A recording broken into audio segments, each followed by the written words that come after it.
All right, I am back with AJ Schenkman, and this time we are talking about Wicked Ulster County and also your other book, Murder and Mayhem in Ulster County. So, we on the podcast Valley Girls, we have a special Halloween episode this year talking to Brian J. Cano, who is a paranormal researcher. And so I figured we might as well go all in on spooky season and talk about the wicked history of Ulster County while we're at it. So, AJ, I Yes. kind of love the story of how Wicked Ulster County came about. You were writing and researching your other books about battlefields and Washington's headquarters in Newburgh, and you kind of said you kept getting sidetracked by these more salacious or oddball stories, and you put them all together, and suddenly you're like, well, I guess I have a whole book now. So that sounds fun. Yeah. Oh God. I just loved it, especially the Kingston Freeman. Mm. The Kingston Freeman was just like a sensational type of newspaper.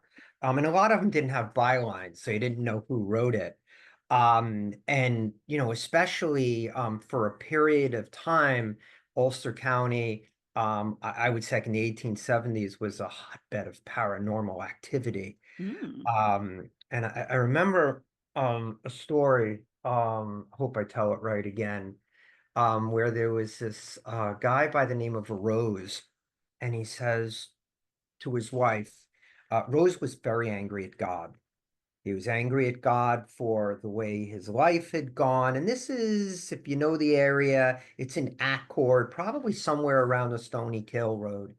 And he was dying, and he said to his wife, "Look, I'm dying."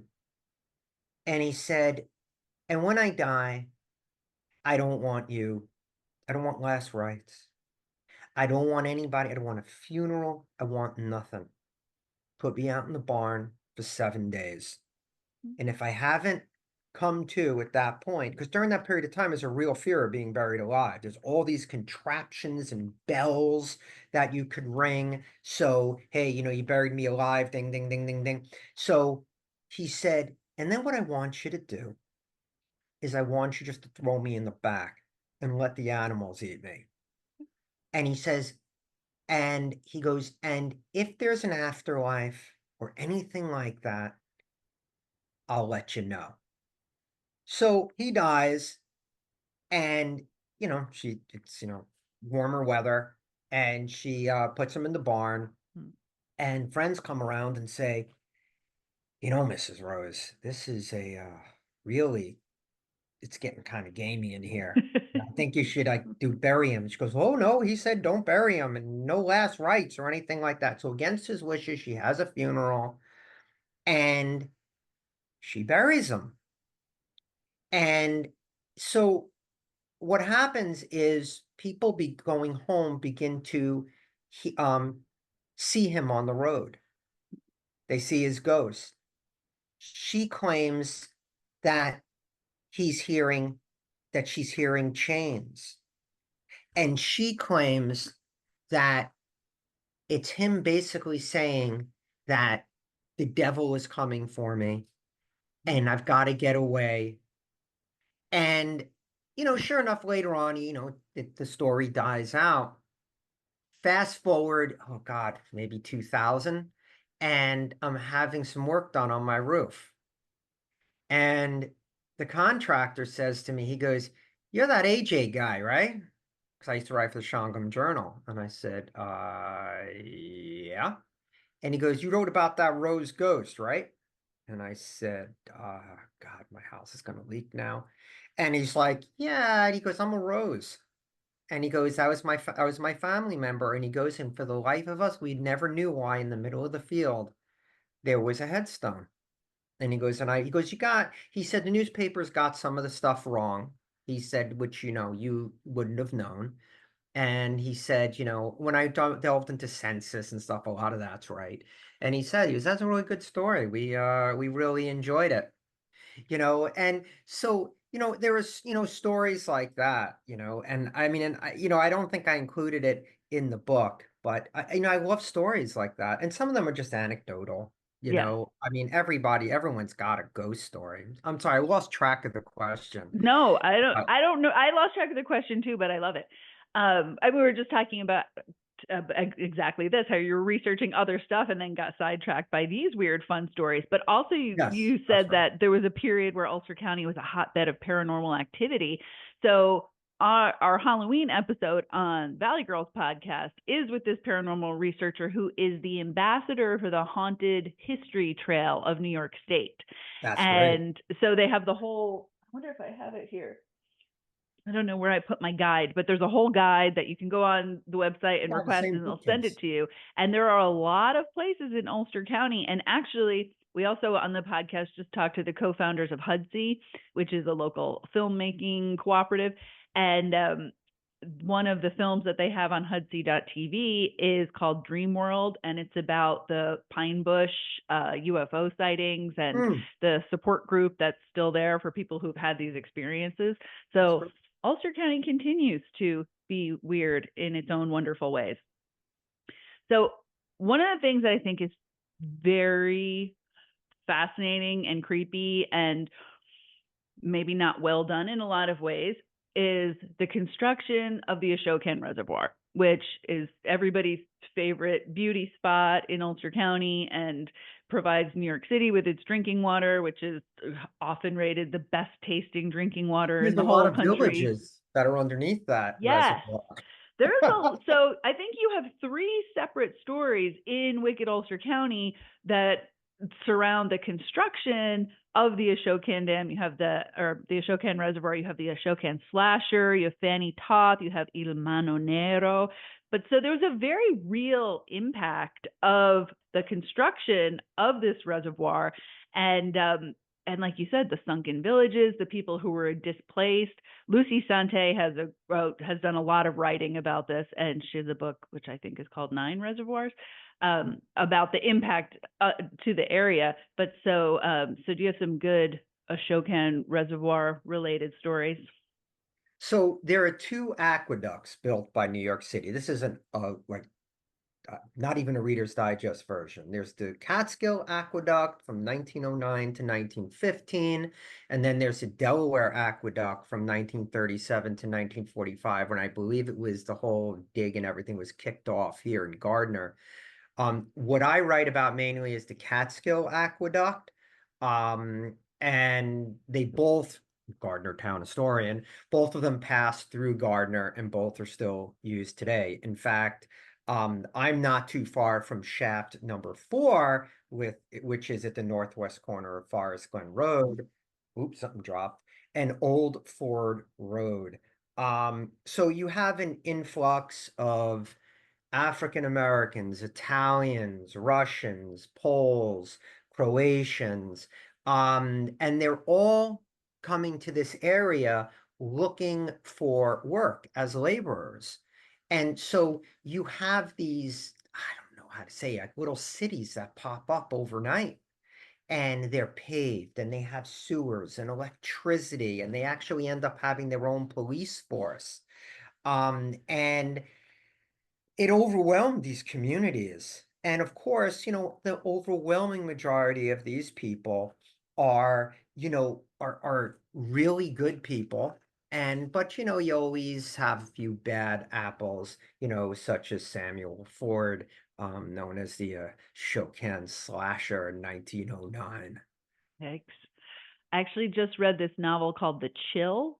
The Hmm. author is Scott Carson, and it's about a fictional reservoir called the Chilliwackee that's Hmm. further upstream from the Ashokan that Hmm. was built as a backup and never quite got finished, but the impact of the construction on the town. And so it's a ghost story, but it's also a very well researched story Well, about the that's so reservoirs. cool. And he mentions the Ashokan quite a lot. And the police officer who's the main character, she's based in Kingston. So there's a lot of local interest Hmm. in it.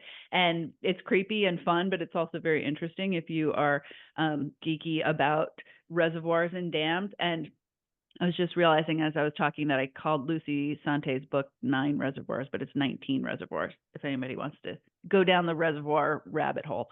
So, Okay. um, also in this, so every time somebody comes on the Valley Girls podcast, we say, what are your favorite places in the Hudson Valley? Could be anything, your favorite scenic overlooks or coffee shops or bookstores or whatever. So many people say, well, Mohonk. I love Mohonk. It's so beautiful. That's my happy place. So people might be surprised at some of the more salacious Mohonk stories you have here in Wicked Ulster. So Mohonk is not always just this serene, beautiful nature spot, right? That's correct. And I mean, people going from Poughkeepsie and all different areas, where people would kind of start their journey up to Mohonk is like the Arch. I don't know why I'm having a brain death on what the name of it, but it's right outside of New Paltz. Cars up until I probably what the 20s or 30s or something. Cars were not allowed to go up to Mohonk. They would shuttle you up there.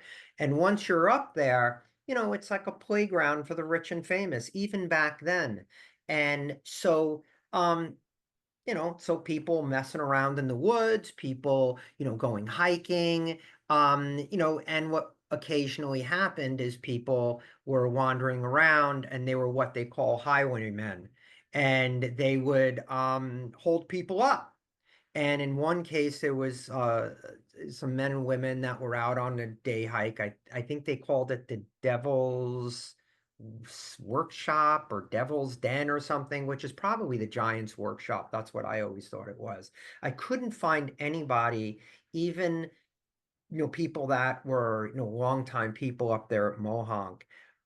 Yeah, I think like Jerome Smiley and all that, who actually knew where this was.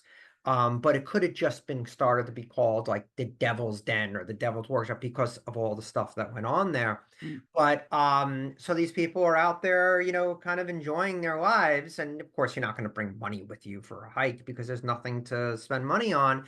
And these men appeared, put a gun to the guy's chest and said, it's your money or your life.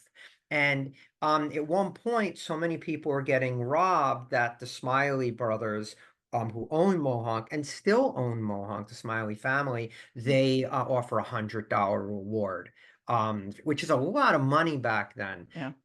But the person's never caught. But I don't think the sheriffs were ever involved in this because it's just like a lot of times these like little snippets in the New York Times and they Mm. just, die as fast as they're published.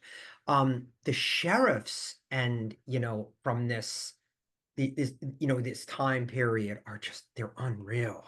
I mean, these guys are like what you would see on a Netflix today. These like, hardened guys, these guys who are just, uh, have their little handgun and they're just, trying to figure this out through leads. A lot of them in the beginning don't have telephones, just a wanted poster and just good detective work. And one of the best guys is Sheriff Boyce is, and there were other sheriffs as one, and I think, I don't think I wrote it in the book, but there's one, maybe it's the Lyman Freer gang, Mm. where, sheriff is just coming back from church and he says to his wife, I'm going to drop you off at that house there. I think I see some guy I got to arrest, and doesn't have a gun on him, nothing. He just says to the guy, he goes, come on, get in the car, you're under arrest. And he goes, oh, all right.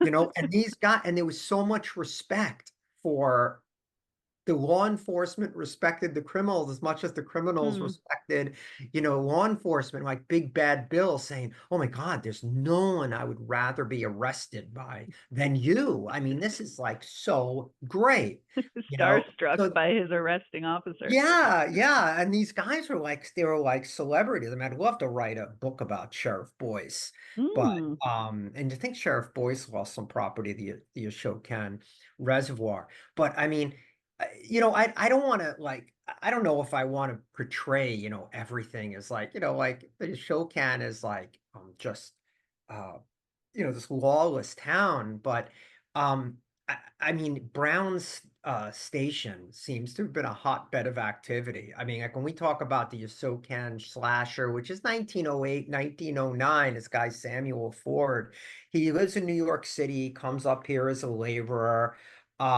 He brings his wife up And at some point, he decides to live in High Falls and in a boarding house. And there's an area in High Falls, I again could not find out where it was, even on old maps, that so many people have guns that they call it Pistol Row. And this guy, Samuel Ford, has an explosive temper. Now, the alcohol that these guys are drinking is not like, maybe the Bacardi 151 that people drink. I mean, this stuff is like, called liquid dynamite. I mean, this stuff is, it would probably a glass would kill me. I remember when I was a kid, doing 2 shots of 151. When I say a kid, because any of my students are listening, I was above age. I was 21, 22. I was in college, and I think I did 2 shots of it, and I lit the rest of the bottle on fire. I mean, that was just like that's what it did to me. Um, Kids don't do this at home. So anyway, he would have this explosive temper, and he was violent. And I can't remember the name of his wife, but unfortunately, when he would get very upset, he would assault his wife viciously. And the police are called to the boarding house in High Falls, and they're the aqueduct police of today. They called them the Plumland Police, the Board of Water Supply Police. Plumland was a negative comment. It's like calling them pigs, that type of thing. And I think February and March of 1909, they're called to his home, called to the boarding house, and they see his wife, and she's got 2 black eyes.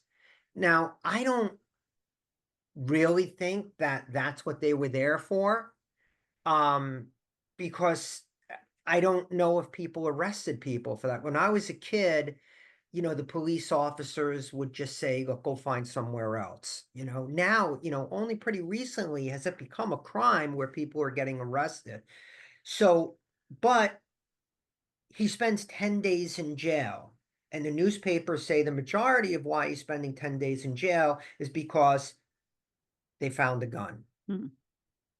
So he leaves High Falls and he goes to Brown Station. Now, those of you who live in the area, it's right in that area where the pumping station is today. There's a lot of old houses, and the aqueduct police still have a little presence there in those kind of broken down looking wooden houses. And around the spring of 1909, he gets paid, and he gets and he's with his wife. She still hasn't left him. And he's asked to leave his boarding house. He's at Pine Cunningham's boarding house by March 27th, 1909. Why? Because he's getting into fights and he's getting into all kinds of problems. So he ends up at the Pine Cunningham's boarding house in Brown Station, I think on Brown's Road, maybe, which I've driven down. And the person who owns the place gives him a key to his door, to his house, to his room. And he decides that he's going to lock his wife in there, and he's not going to let her out. He has the only key. So she begins screaming and yelling, I want out of this room, banging on the door, and the owner comes to the room. As soon as the door is open, she fled from the house, out the front door, and who's standing there but her husband? And she ran away from him. She ran down Brown Station Road, where people reported they heard a bone-chilling scream, and they got into a fight, and he had taken a razor and he cut her ear to ear, almost severing her head. And that's why he's called the Ashokan slasher. And for all the little details and him going on trial and things like that, you got to read the book. Yikes. But there's lots of people like this, and there are people like, Fanny Toth and the slasher named Robert Diggs, and a lot of them happen in High Falls. And sometimes, you'll, talk to someone, they'll go, "Why do you got to make where I live such a bad place?" Mm. No, no, no, no. This is a really long time ago.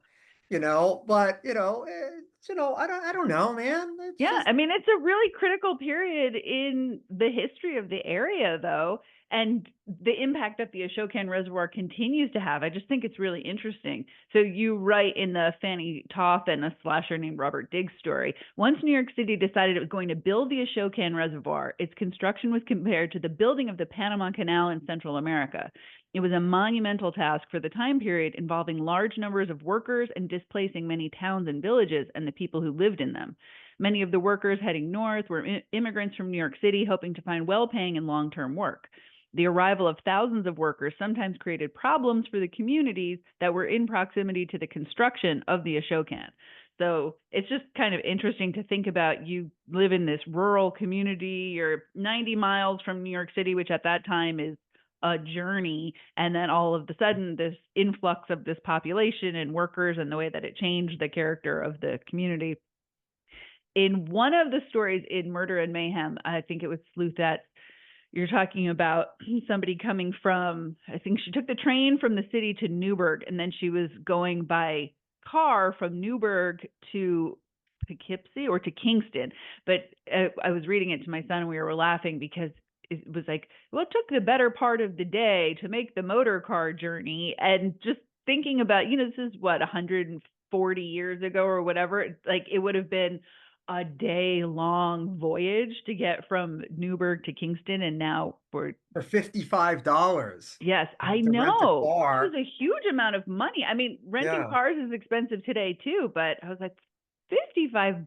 That was a fortune then. So that's very interesting. I think it was, what was the guy? Sloan, was that his name? Yes.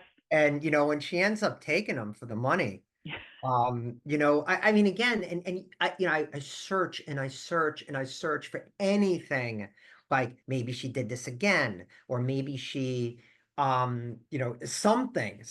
But a lot of these people, it's just this is what happened, and they made the newspaper, and maybe it was filler, and then it ends. But just like in the Civil War, because I have a book, Unexpected Bravery, tales of women and children in the Civil War, that you had women who dressed as men to fight in the war. And the newspapers loved it. Mm. They loved that stuff. Why? Because it messed with societal norms. So a woman detective, Yeah. that doesn't fit into the idea of, saints, witches, or mad women, you know? So, there are definitely very defined social avenues for women. Like I tell my students that did women become nurses? Why did they become teachers? Because women take care, not now, I'm just saying then, Right. women, that's their job. They take care of families, they, clothe the naked, feed the hungry, wash the dirty, and this is acceptable. But wait a minute. Oh, a detective carrying a gun? Yeah. And she And apparently she captivated the entire audience of the train ride because they're always from New York beautiful. City. They're Yes. always beautiful. Yes. And I don't know what about you, but I just pictured something out of a Bogart movie. Yes. You You know? also had a story about a funeral home, and maybe she was the daughter, so she was one of the first women to work in the funeral profession. So I just think it's nice to know that we had some groundbreaking ladies here in Ulster County Yeah. who were Oh, definitely, definitely. bucking the norm. All right. From Murder and Mayhem, do you have a favorite story, of one that stood out to you, one that you were the most surprised to find in the course of your research? I think it was the alligators. And that's the most, when I used to talk about Wicked also, that was the most requested. Yes. You got to talk about the alligators. Mm-hmm. Um, and I think the story is a peaceful mastication. And where some guy, and the house is still there in Kingston, where he had alligators in his back of his property.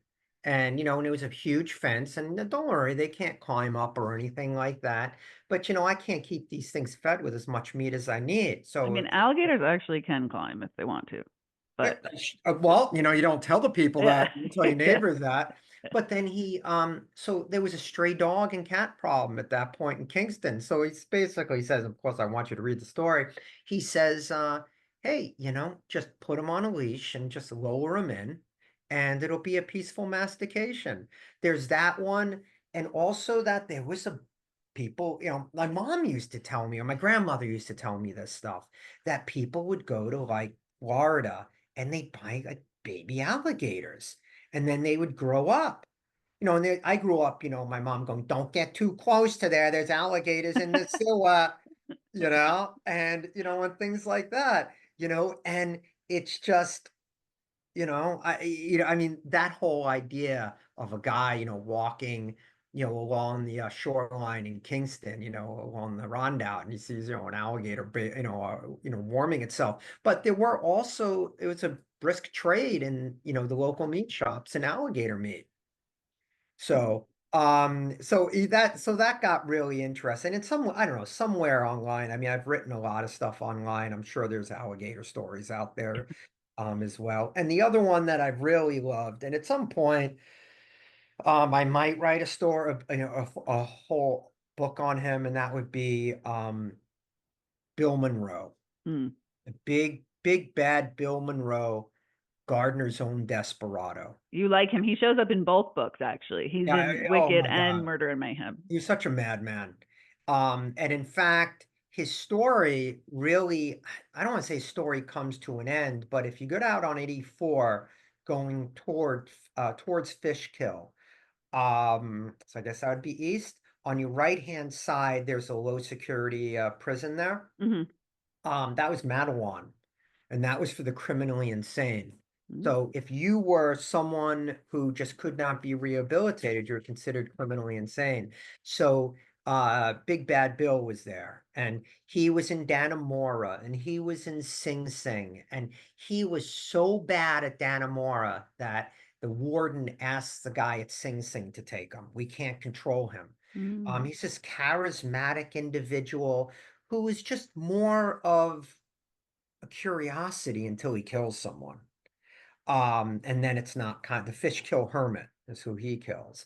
And he's just he's just this like amazing individual, and he just disappears in maybe the 30s or 40s, and I've not been able to find him. He does have a psychological profile that we're trying to foil, but I think New York State said they're forever sealed. I did have a relative who contacted me at some point. Maybe we'll work with that person, but we want to have some resolution of what happened to him. But he's like with everyone. I mean, he's written up, I think, in the New York Times for his, he's hanging out with a spy during World War One, a German spy, and he's just everywhere. In fact, the district office the old district office for my school district used to be a hotel, and and they wouldn't serve him because they knew what happened when they gave him liquid dynamite, and so Mm. he just wrecked the place. So I mean, so he's involved everywhere, and it's A just, mythical really. character.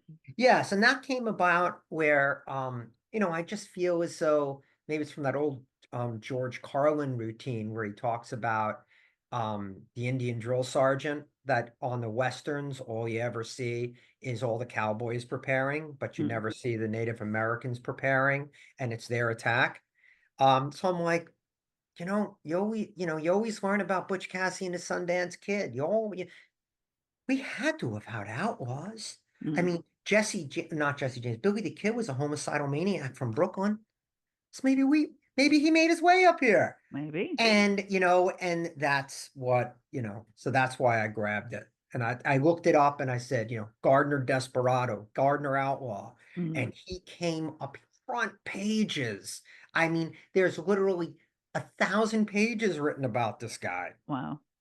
So Well, I hope you find out what the end to his story is, or who knows? Maybe he's still roaming around.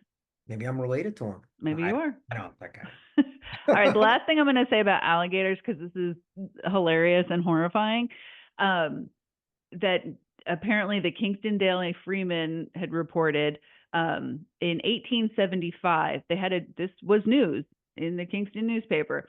Yeah.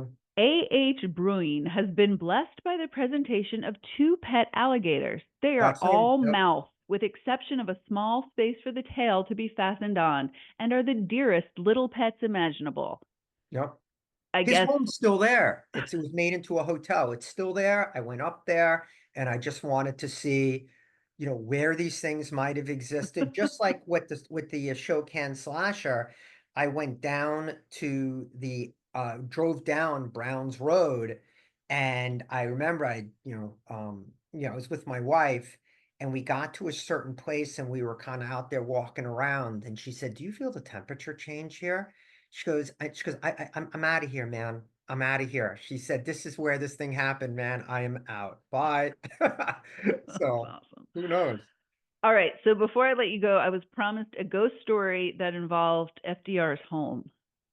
Oh, okay. I'm sure I'll mess this up. Because when you retell a story over and over again, there's always going to be something wrong with it.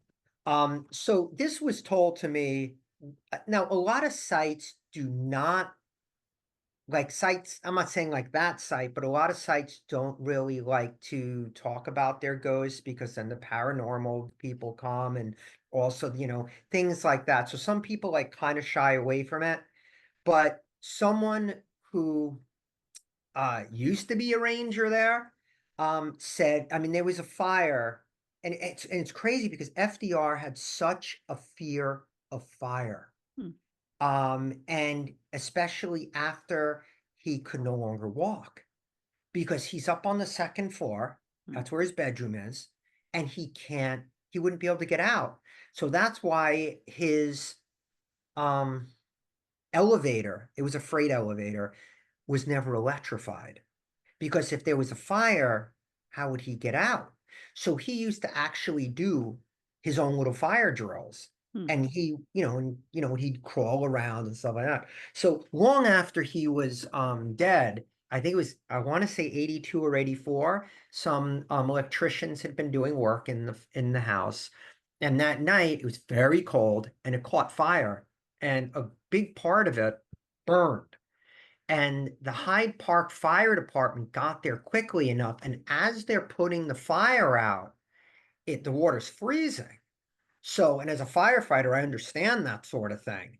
And so if you know the staircase that comes down, I've read reports that was like a sheet of ice. So while the place is on fire, people are running in to save artifacts, and almost nothing. House-wise, things were burned, but damage. But they lost very few artifacts. So after the fire was out, you got people that are gonna, probably souvenir hunt. We gotta watch the place. So if the way I was told is that someone who was in charge of watching the place went inside to make sure everything was okay, and coming down the staircase was Eleanor, I'm sorry, Franklin's mother, Sarah Delano Roosevelt. And she stopped and she looked at this man and said, "What the hell are you doing in my house? Get the hell out of here."